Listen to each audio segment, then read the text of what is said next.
We're going to take a look at Luke's December 2013 athlete analysis. Here we're looking at his running form full speed. Here we're looking at his running form half speed. And we're going to break it down 10%. Before we even get started, I got to say that both your kids did exceptionally well, and a lot of the things that I found to be incorrect on here was some of them were kind of nitpicky, fine tuning necessarily more than kind of a rough draft. And we're going to stop him here though and take a look at the first thing. His arms are really almost in a perfect position. He's over rotating his shoulders just slightly, probably trying to pump just a little bit too much with his shoulders, not his arms. And we want to get his arm not disconnected, but rolled out a little bit more so he can get a little bit higher up to his eye versus having it tucked up underneath his chin.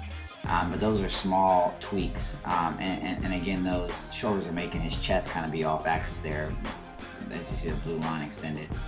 We're going to take a look at his leg drive. His knee drive is almost in a perfect position as well. He's maybe about 2 inches short of being where we kind of want him to be, which is again a small thing we need to change. His leg symmetry right there in that picture there is perfect. I mean, it's picture perfect right there, so I don't want to change anything about that. We will see some things as we kind of move down the leg that we need to work on, and we'll take a look at that right now.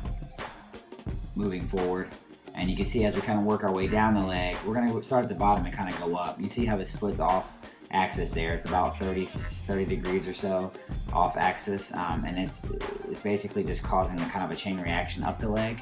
And as you can kind of see, the knee is twisted out, and the angle isn't straight like it was before, and it kind of radiates all the way up to the hip, which can cause tension on the hip, knee, ankle area. It's a small angle off, but we want to get that back to zero there and get it squared up. So again, that's probably the main thing we're going to have to focus on with him. We're going to take a look at his vertical leap. Again, also a very good score, especially since the first time he's come here, 17 inches. Shows good explosive power, which it kind of gives you an example of why he's so fast as well, because he does have a lot of power. Same thing with his standing broad jump, 410, which is another good score. We're going to watch how he does this here. Technique was very well. We haven't coached him anything on technique, so there's a few things that we'll let him know on both of those techniques that'll help him, but this is very good for him doing it by himself.